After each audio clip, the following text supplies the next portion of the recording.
tuy sâu mà dùng lắc trình nè nín này lắc kia chi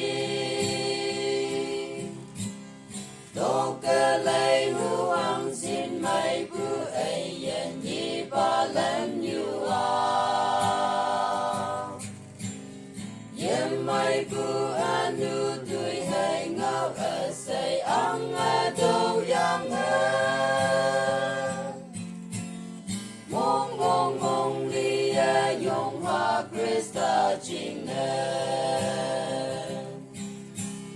dùng hoa thế mà ở châu bao vi hốt chính ở tình la pu Krista vi hốt vô lan phơi phu ngao âm mai bông tâm lạc chính bây ấy dùng yên nhẹ ngộ về tâm mà dùng hà nang dùng quan ba cơ quan thế nang mong chẳng hay ya ha se dan se i de pa ne pa de i me mong cho an dùng hà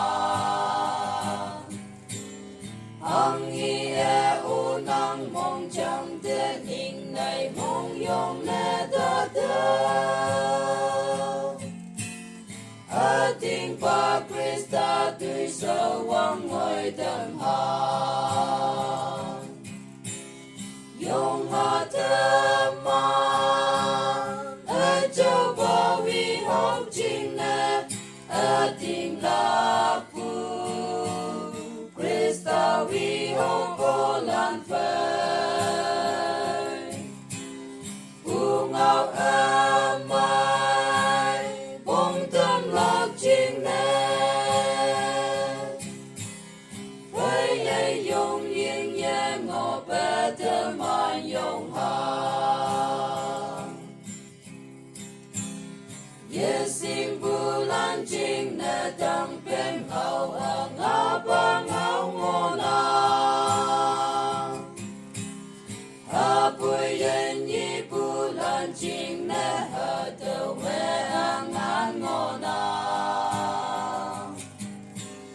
xin nghe ya ha Krista xếp si tâm man vây chính thế ôm na hằng nghi thế ôm mong ta em Krista yam ha dùng hạ thơm mà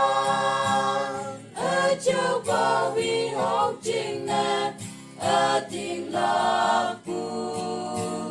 Krista vi